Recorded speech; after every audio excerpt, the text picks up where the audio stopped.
सुखदेव जी ने कहा, परीक्षित, क्षीर सागर है, वह एक त्रिकूट नामक पर्वत है, बड़ा सुंदर पर्वत है, 10,000 योजन ऊंचा पर्वत है और उसकी लंबाई चौड़ाई भी 10,000 योजन है। बहुत होता है 10,000 योजन।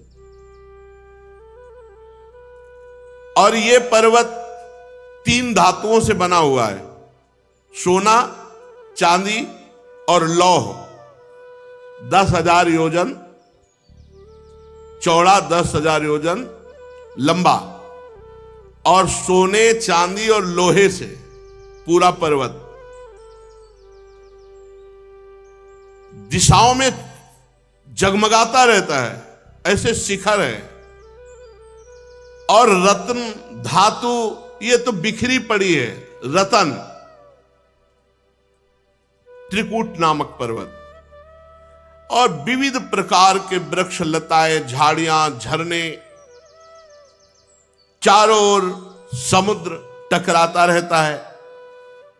ऐसा जान पड़ता है मानो त्रिकूट पर्वत के पांव पखार रहा हो समुद्र अपनी लहरों से, और वो वहां की भूमि में बड़े बड़े रत्न ऐसे आते रहते समुद्र से। वहां बड़ी बड़ी कंदराएं हैं जिसमें बड़े बड़े सिद्ध, विद्याधर, नाग, किन्नर, अप्सराएं आदि विहार करते हैं। संगीत की ध्वनि गुफाओं से प्रतिध्वनित होती रहती है। बड़े बड़े गर्वीले सिंह रहते हैं। पर्वत की तलहटी पर बहुत से जंगली जानवरों का झुंड, देवताओं को भी मोहित कर लेने वाला त्रिकूट पर्वत। वहां सरोवर, जल, बड़ा निर्मल, मणिमयी भूमि, मणियों से जटित। देवांगनाएं वहां विहार करती, वहां मनुष्य नहीं जा सकते। पर्वतराज त्रिकूट में ही भगवान लोकपाल वरुण का एक उद्यान है, उसका नाम ऋतुमान है। वहां सिद्ध और देवता लोग ही प्रवेश कर सकते हैं। ऐसे दिव्य शोभायमान वृक्ष, मंदार, पारिजात, गुलाब, अशोक, चंपा, तरह तरह के आम, पयाल, कटहल, आमला, सुपारी, नारियल, खजूर, बिजौरा, महुआ, साखू, ताड़, तमाल, असन, अर्जुन, रीठा, गूलर, पाकर, बरगद, पलाश, चंदन, नीम, कचनार, साल, देवदार, दाख, ईख, केला, जामुन, बेर, रुद्राक्ष, हर, आंवला, बेल, कयथ, नींबू, भिलावा, ऐसे वृक्षों के जंगल और एक बहुत बड़ा सरोवर अथाह, उसमें बड़े सुंदर सुंदर कमल खिले हुए, कुमुद, उत्पल, कल्हार, सतदल आदि कमलों की अनूठी छटा छिटक रही थी। हंस, कारंडो, चक्रवाक, सारस, दल के दल, पंडुब्बी, बतख, पपीहा कूंज रहे, और रंग बिरंगी मछलियां, कछुए उसमें घूम रहे। पुष्पों का पराग झड़ करके बड़ा सुगंधित मीठा जल हो गया था। कदम्ब, बेत, नरकुल, कदम्ब लता, बेन आदि वृक्षों से घिरा हुआ विशाल सरोवर, कुंद, करवक, अशोक, शिरस, वनमालिका, लिशोड़ा, हर सिंगार, सोन, जूही, नाग, पुन्नाग जाति, मल्लिका, सतपत्र, माधवी, मोगरा, ये चारों तरफ से उस विशाल सरोवर के आसपास सुगंधित लताएं, वृक्ष। उस पर्वत में बहुत सी हाथिनियों का स्वामी एक गजेंद्र रहता था। वो बड़ा शक्तिशाली, 10,000 हाथियों का बल रखने वाला खुद था, सरदार सब हाथियों का। एक दिन अपने पूरे परिकर के साथ जंगल को उजाड़ता हुआ, रौंदता हुआ, बलशाली, पेड़ों को उखाड़ता हुआ, उसकी गंध मात्र से बड़े बड़े सिंह भाग जाते थे। गजराज गजेंद्र की गैड़े, बाघ, हाथी, सिंह, ये सब उससे देखकर डरते थे गजेंद्र से। जो छोटे छोटे पशु पक्षी थे वो बहुत आनंद पूर्वक वहां रहते थे, और जो बड़े बड़े वो सब डरते थे गजेंद्र से। हजारों हाथी हाथिनियां उसके साथ चलती थी। वो बड़े घमंड में वृक्षों को उखाड़ता, पहाड़ को कपाता हुआ, मद टपकाता हुआ जल पीने के लिए उसी भारी सरोवर पर गया। व्याकुल हो गया था प्यास से। दूर से सुवासित जल को सरोवर में चल पड़ा, जल पिया और बहुत जलकेल कर रहा था अपनी हाथिनियों के साथ। अभी थकान नहीं मिटी थी कि बड़े भयंकर ग्राह ने उसका पैर पकड़ लिया। जब वो उन्मत्त होकर सूंड से जल अपनी हाथिनियों पर डालकर आनंदित हो रहा था, उसी समय प्रारब्ध की प्रेरणा ने एक बलवान ग्राह उसके पैर को पकड़ लिया। अब वो अकस्मात विपत्ति में पड़ गया, सारी शक्ति लगा दी पर ग्राह से नहीं छुड़ा पाया। अब जब दूसरे हाथिनियों ने देखा कि हमारे गजेंद्र को ग्राह ने पकड़ लिया, तो सब सूंड से एक दूसरे का सहयोग करने लगे। वो भी प्रयास व्यर्थ गया। अब जो दूसरे हाथिनियां थे, जब देखा कि अब ग्राह ने पकड़ लिया, बहुत समय हो गया, छूट नहीं रहे, तो सब चले गए। देख लो, संकट में कोई साथ नहीं देता। सब हाथिनियां चले गए। अब ग्राह ने मारा झटका और गजेंद्र को और अंदर खींचा। 1000 वर्ष तक ये खींचातानी चलती रही। 1000 वर्ष। कभी ग्राह गजेंद्र को जल में ले जाता, कभी गजेंद्र ग्राह को बाहर लाता। 10,000 हाथियों का बल रखने वाला गजेंद्र था। अंत में जलचर जीव बलवान निकला, क्योंकि वो तो जल में ही है। और गजेंद्र का शरीर थक गया, शिथिल हो गया, उत्साह भी क्षीण हो गया। और ग्राह ठहरा जलचर जीव, उसका उत्साह और बल दोनों बढ़ा और बड़े जोर से गजेंद्र को खींच कर अंदर ले गया। अब देहाभिमानी गजेंद्र देखा कि कोई साथी नहीं, पीछे मुड़ के देखा कोई हाथिनियां कोई नहीं। बहुत देर तक वो विकल हो गया कि अब मेरे प्राण निकल जाएंगे। ये ग्राह विधाता की फांसी है, इसमें फंसकर मैं मरूंगा। अब अगर कोई बचा सकता है तो देखो, गजेंद्र के हृदय में पूर्व में भजन हुआ था राजा इंद्रद्युम्न के रूप में, आगे चरित्र आएगा। तो याद आ गई भगवान की कि अगर कोई मुझे बचा सकता है तो भगवान हरि बचा सकते हैं। भयभीत होकर उसने आर्त भाव में भगवान को पुकारा। उसको विश्वास था कि भगवान मुझे अवश्य बचा लेंगे। अहंकार का बीमार गजेंद्र जब ग्राह रूपी रोग ने पकड़ा, पूरा उपाय कर लिया। 1000 वर्ष तक उपाय ही उपाय। हाथिनियां सब प्रयास किए, अपना बल लगा लिया। विधाता की मानो फांसी, ग्राह ने पैर नहीं छोड़ा। 1000 वर्ष तक खींचातानी चलती रही। हाथी थल में बलवान होता है और ग्राह जल में बलवान होता है। यहां तक घसीट ले गया, हार चुका, शिथिल हो गया गजेंद्र। अहंकार का रोग उतरा। ये बहुत विचित्र होता है।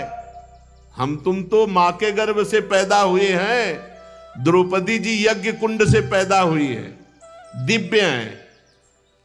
लेकिन महल में जब केस पकड़ के दुशासन ने घसीटा तो द्रौपदी जी को यह बल था कि 5 पांडव, भीष्म जैसे धर्मात्मा, बल रहता है, कोई है, अपना कोई है। आखिरी में जब देखा द्रौपदी जी ने पूरा इतना सब होने के बाद कि कोई मेरा नहीं, तब पुकारा। 1000 वर्ष गजेंद्र के बीतते नहीं, मिनट में हरि बचा लेते। लेकिन ये अहंकार का रोग, ये अहमता ममता, ये नष्ट नहीं होती। अहम मम, मेरा कोई है, मैं कुछ कर सकता हूं। अहम मम ये भगवान से जुड़ने नहीं देता। एक अहमता ममता ये जग में है दुख जाई, ये जब श्री जी की ओर लगे तो होत परम सुखदाई। बड़े ये दलिद्र है, अहमता ममता भगवान से विमुख करती रहती है। जब गजेंद्र ने देखा कि अब एक झटके में मैं डूब जाऊंगा, तो उसको पूर्व जन्म में जो स्तोत्र जप करता था उसकी याद आ गई। उसने विचार किया कि अगर बचा सकते हैं तो केवल हरि बचा सकते हैं। ओम नमो भगवते तस्मै यत् एतच्चिदात्मकं पुरुषायादि बीजाय परेशायाभि धीमहि यस्मिन्निदं यतश्चेदं येनेदं या इदं स्वयं योस्मात् परस्माच् परस्तं प्रपद्ये स्वयं भुवम्। जो जगत के मूल कारण हैं, सबके हृदय में पुरुष रूप से विराजमान हैं, समस्त जगत के एकमात्र स्वामी हैं, जिसके कारण संसार में चेतना का विस्तार हो रहा है, उनमें प्रणव स्वरूप ओंकार स्वरूप भगवान को नमस्कार करता हूं, प्रेम से उनका स्मरण करता हूं।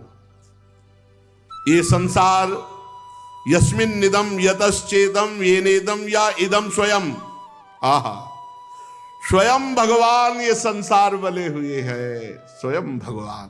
बस यही बात समझनी, भगवान में स्थित है, भगवान ही व्याप्त हैं, भगवान ही संसार रूप बने हुए हैं। ये सब होने पर भी इस माया से सर्वथा परे हैं। स्वयं प्रकाश, स्वयं सिद्ध, ऐसे सत्तात्मक भगवान श्री हरि की मैं शरण लेता हूं।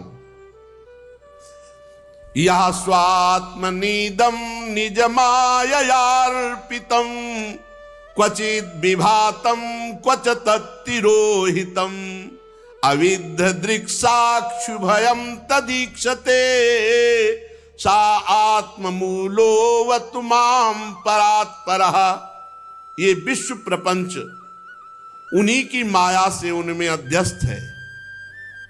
ये कभी प्रतीत होता है और प्रलय हो जाने पर ये कभी प्रतीत नहीं होता, परंतु वो एक रस रहते हैं। सृष्टि रहने पर भी और सृष्टि का प्रलय हो जाने पर भी वो इसके साक्षी हैं, वो दोनों को देखते रहते हैं, सबके मूल हैं और अपने भी मूल वही है, उनका कोई दूसरा मूल नहीं है। वे समस्त कार्य और कारणों से अतीत प्रभु मेरी रक्षा करें। प्रलय के समय लोकपाल और इन सब के कारण संपूर्ण रूप से नष्ट हो जाते हैं। उस समय केवल अत्यंत घना गहरा अंधकार रहता है, परंतु अनंत परमात्मा उससे सर्वथा परे विराजमान रहते हैं। वे ही प्रभु मेरी रक्षा करें। भगवान की लीलाओं का रहस्य जानना बहुत कठिन है। वे नट की भांति अनेकों वेश धारण करते हैं। भगवान के स्वरूप को ना तो देवता जानते, ना ऋषि जानते, फिर दूसरा प्राणी कौन जान सकता है। जो वहां तक जा सके और उसका वर्णन कर सके, ऐसी किसी की सामर्थ्य नहीं। ऐसे मेरे प्रभु मेरी रक्षा करें।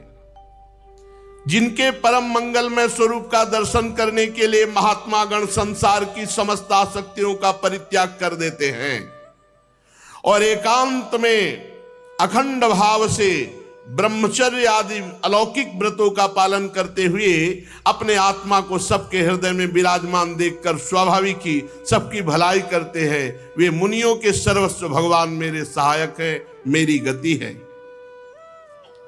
न उनके जन्म है न कर्म है, न नाम है न रूप है, फिर भी उनके विविध नाम है, विविध रूप है, विविध जन्म है, विविध कर्म है। विश्व की सृष्टि और संहार करने के लिए समय समय पर वो अपनी माया को स्वीकार करते हैं। उन्हीं अनंत शक्तिमान सर्वेश्वर परब्रह्म परमात्मा को मैं नमस्कार करता हूं। वो अरूप हैं, उनके कोई रूप नहीं, और वो बहुरूप हैं, उनके बहुत से रूप हैं। वो अकर्म हैं, वो कोई कर्म नहीं करते, और सर्व कर्म उन्हीं से होते हैं, और उनके कर्म बड़े अत्यंत आश्चर्य में होते हैं।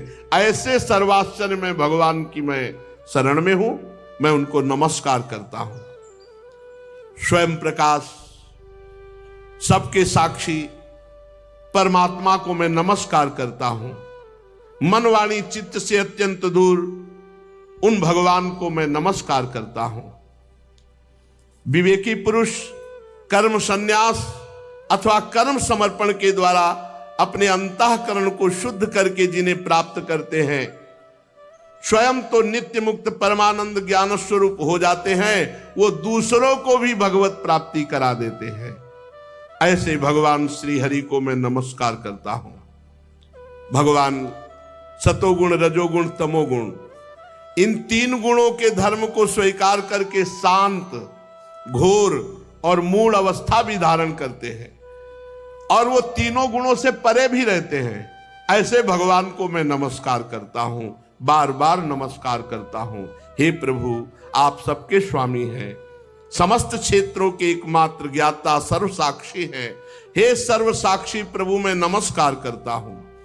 आप स्वयं ही अपने कारण हैं, पुरुष और मूल प्रकृति रूप में भी आप ही हैं। आपको बारंबार नमस्कार है। आप समस्त इंद्रियों और उनके विषयों के दृष्टा हैं, समस्त प्रतीतियों के आधार हैं। अहंकार आदि छाया रूप असत वस्तुओं के द्वारा आपका ही अस्तित्व प्रकट होता है। प्रभु, समस्त वस्तुओं के रूप में आप भास रहे। गजब है, सब भगवान बने हुए, समस्त वस्तुओं के रूप में आप हैं। मैं आपको नमस्कार करता हूं।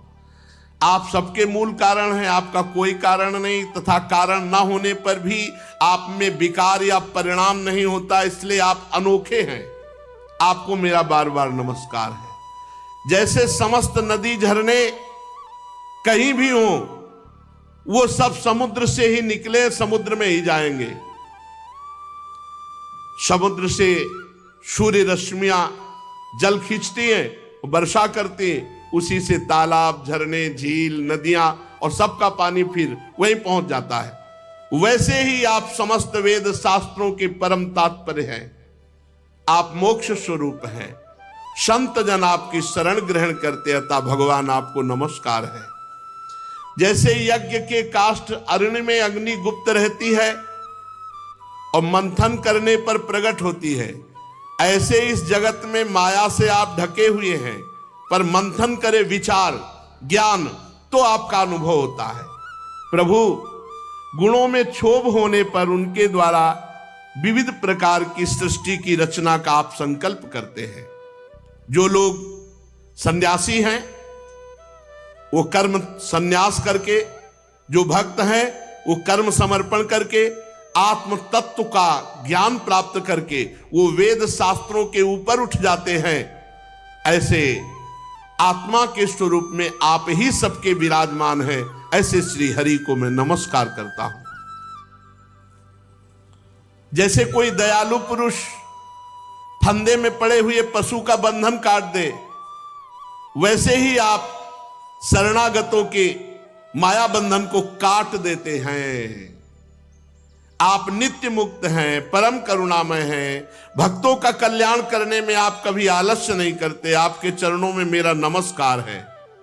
समस्त प्राणियों के हृदय में अपने अंश के द्वारा अंतरात्मा के रूप में आप उपलब्ध होते हैं। ऐसे सर्वेश्वर पूर्णानंत महिमाशाली भगवान को मैं नमस्कार करता हूं।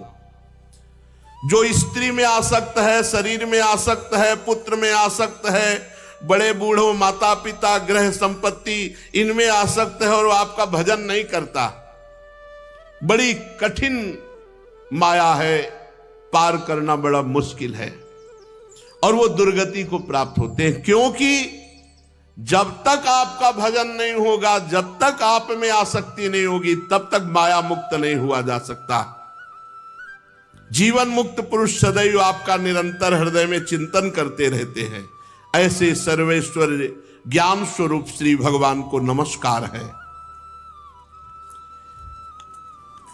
जिनकी अत्यंत छोटी कला से अनेकों नाम रूप के भेद ब्रह्मादि देवता चराचर लोक की सृष्टि होती है।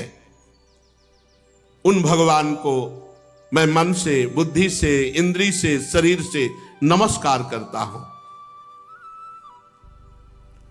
आपकी माया अहंकार प्रकट करती है, जिससे जीव अपने स्वरूप को भूल जाता है और देह भाव में आ जाता है। जीव अपने स्वरूप को ना जानने के कारण आप सर्वशक्तिमान महामाधुर्य में भगवान के सुख से वंचित रह जाता है। परीक्षित, गजेंद्र ने बड़ी ज्ञानमयी भगवान की स्तुति की। भिन्न भिन्न नाम रूपों में भगवान ही प्रकाशित है, पर गजेंद्र की स्तुति सुनकर के स्वयं भगवान दौड़ पड़े। विश्व के एकमात्र आधार भगवान गजेंद्र की तरफ दौड़े, देखा कि वो बहुत पीड़ित है। वेदमय गरुड़ पर सवार होकर चक्रधारी भगवान बड़ी शीघ्रता से दौड़ पड़े।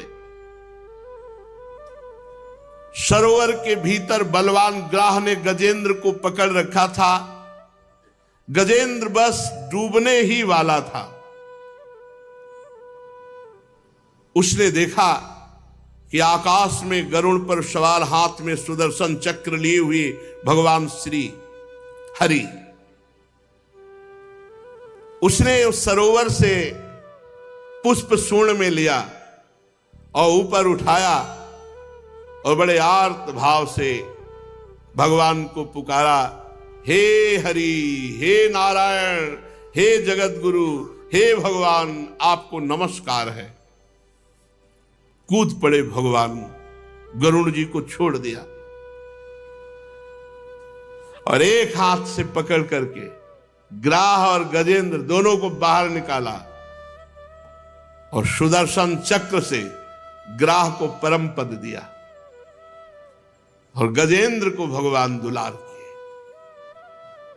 परीक्षित, ब्रह्मा शंकर आदि बड़े बड़े देवता भगवान श्री हरि के ऊपर पुष्पों की वर्षा करने लगे। सुदर्शन चक्र के स्पर्श से ग्राह को वो गति मिली जो बड़े बड़े ऋषि मुनि तपस्या करके चाह करते हैं। ग्राह तुरंत आश्चर्य में दिव्य शरीर धारण किया। ये हुहू नाम का श्रेष्ठ गंधर्व था। देवल ऋषि के शाप से उसको ये गति प्राप्त हुई थी। भगवान के प्रिय पार्षद सुदर्शन चक्र के स्पर्श से वो शाप मुक्त हो गया। सर्वेश्वर भगवान के चरणों में प्रणाम किया, जो ग्राह शरीर छोड़ करके दिव्य तेजों में गंधर्व। इसके बाद भगवान के सुयश का यश गान करते हुए अविनाशी भगवान की कृपा से वो मनोहर रूप धारण करके अंतर्धान हो गया। भगवान की कृपा से, सुदर्शन जी के स्पर्श से सारे पाप ताप उसके नष्ट हो गए थे। अब गजेंद्र भी भगवान का स्पर्श प्राप्त किया था, उसका भी अज्ञान बंधन नष्ट हो गया और वो आत्मस्वरूप का बोध प्राप्त, बोधवान महापुरुष। और वो उसी समय हाथी के शरीर को छोड़कर पीतांबरधारी चतुर्भुज श्याम शरीर भगवत पार्षद रूप गजेंद्र भी। ये गजेंद्र को भगवान की स्मृति कैसे आ गई? पशु स्वरूप में तो आना ही नहीं चाहिए। तो कह रहे हैं ये पूर्व जन्म में द्रविड़ देश का पांड्यवंशी राजा था, उसका नाम इंद्रद्युम्न था।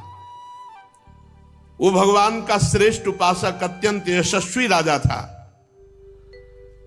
अब जब भगवान में मन लगता है तो संसार के प्रति अरुचि होने लगती। तो राजपाट छोड़कर मलय पर्वत पर जाकर जटाएं बढ़ा ली और तपस्वी का वेश धारण करके मौन लेकर भगवान की आराधना करने लगा। लेकिन ये निषेध है। गृहस्थ धर्म में अपने आप जटा रखाना, अपने आप वेश धारण कर लेना, यह निषिद्ध है। किसी गुरु, किसी महापुरुष, किसी आचार्य का अनुसरण करो, उनकी शरण में जाओ, उनकी आज्ञा के अनुसार ऐसा करो। मनमानी करना अपराध है। उसी समय अगस्त्य ऋषि अपनी शिष्य मंडली के साथ मलय पर्वत पर पहुंचे। राजा से पूछा, किसकी आज्ञा से जटा बढ़ा ली? अब वो ऐसे तपस्वी अपने को समझ लिए कि ना खड़े हुए, ना प्रणाम, ना कोई। यही उद्दंडता हुई। दो प्रकार की उद्दंडता। माना तुम्हारा मन गृहस्थ में नहीं लग रहा था तो किसी विरक्त महापुरुष के पास जाते, उनकी आज्ञा के अनुसार परिवर्तन करते। अब वो अपने आप गृहस्थ धर्म के वेश का त्याग कर विरक्त धर्म के वस्त्र धारण कर लिए। और तब उन्होंने कहा कि प्रजापालन, गृहस्थोचित, अतिथि सेवा धर्म का परित्याग करके ये तपस्वी की तरह वेश धारण किसके द्वारा किया? इंद्रदेव वैसे बैठे रहे, कहा हाथी की तरह बैठा है। बहुत क्रुद्ध हुए। जा, गुरुजनों से शिक्षा नहीं ली, दीक्षा नहीं ली, अभिमानवश इस तरह का वेश तपस्वी का धारण कर लिया और अपमान करता है ऋषियों का। जा, जड़ बुद्धि, हाथी की योनि को प्राप्त हो। पर कैसे भी भगवान का सुमिरन किया जाए वो मंगल करता है। साप वरदान देने में समर्थ अगस्त्य ऋषि के साप से ये इंद्रद्युम्न हाथी की योनि को प्राप्त हुए। पर भगवान के नाम जप का ऐसा प्रभाव कि अगले जन्म में अंतिम समय में भगवान की याद आ गई, सब काम बन गया। हाथी की योनि में भगवान की स्मृति आ गई, बड़े सुंदर स्तोत्र का गायन किया और भगवान का साक्षात्कार हो गया और वो परम पद को चतुर्भुज रूप नारायण रूप होकर भगवान के धाम को गए। कुरुवंश शिरोमणि परीक्षित, मैंने भगवान श्री हरि की महिमा और गजेंद्र के उद्धार की एक कथा तुम्हें सुनाई। ये प्रसंग जो सुनेगा तो उसे यश, उन्नति और मनोकामनाएं उसकी पूर्ण होंगी। अगर कोई प्रातः काल पवित्र होकर इसका रोज पाठ करेगा तो उसके समस्त संकट निवृत्त हो जाएंगे। जो प्रातः काल इंद्रिय निग्रह पूर्वक एकाग्रचित से भगवान श्री हरि, गजेंद्र, सरोवर, पर्वत, त्रिकूट पर्वत और कंदरा और यहाँ की जो लीलाएं, वृक्षादि, इनका स्मरण करेगा वो मेरे परम धाम को प्राप्त होगा। बड़ा मंगलमय प्रसंग है। प्रातः काल की बेला पर भगवान शंकर का स्मरण, क्षीर सागर, श्वेत दूप, श्रीवत्स, कौस्तुभमणि, बनमाला, कौमुदकी गदा, सुदर्शन चक्र, पांचजन्य, शंख, पक्षीराज, गरुण, भगवान शेष जी, लक्ष्मी देवी, ब्रह्मा जी, देवर्षि नारद, भक्तराज प्रहलाद, मत्स्य, कच्छप, वाराह अवतार, सूर्य, चंद्रमा, अग्नि, ओंकार, सत्य, मूल, प्रकृति, गौ, ब्राह्मण, अविनाशी, सनातन धर्म, सोम, कश्यप, धर्म की पत्नी, दक्ष कन्याएं, गंगा जी, सरस्वती, यमुना जी, अलकनंदा, एरावत हाथी, भक्ति शिरोमणि, ध्रुव, 7 ब्रह्म ऋषि और नल, युधिष्ठिर, जनक आदि महापुरुषों का जो स्मरण करता है वो समस्त पापों और संकटों से मुक्त होकर अंत में मेरे स्वरूप को प्राप्त होता है। प्यारे परीक्षित, ये जो गजेंद्र मोक्ष की कथा है ब्रह्म मुहूर्त में यदि सुना जाए, जो आज जैसे सुनी गई, तो मृत्यु के समय उसे भगवान की याद आ जाएगी। मृत्यु के समय उसे भगवान की याद आ जाएगी। यदि ब्रह्म मुहूर्त 4 बजे से लगता है, अपनी 4:15, 4:20 से शुरू हो जाती है। ब्रह्म मुहूर्त में जो कथा सुनेगा तो कह रहे उसे अंतिम समय, मृत्यु के समय भगवान की याद आ जाएगी। वृंदावन में कह रहे महाराज याद आ जानी चाहिए। यो माम स्तुवन्त्यनेनांग प्रतिबुद्ध निशात्ये तेसाम प्राणात्यहे चाहम ददामि विमलाम मतिम, विमलमति हरि स्मृति, हरि स्मृति भगवत स्मृति। ये अपने लोगों के कल्याण, कल्याण हो गया, मस्त रहो, भगवत स्मृति में मस्त रहो। परीक्षित, भगवान श्री कृष्ण के इन वचनों पर विश्वास रखना चाहिए। भगवान ने 5 जन शंख बजाया और गरुड़ पर सवार हुए और ऐसा कहकर अंतर ध्यान हो गए। शेष चर्चा आगे। श्री राधा वल्लभ लाल।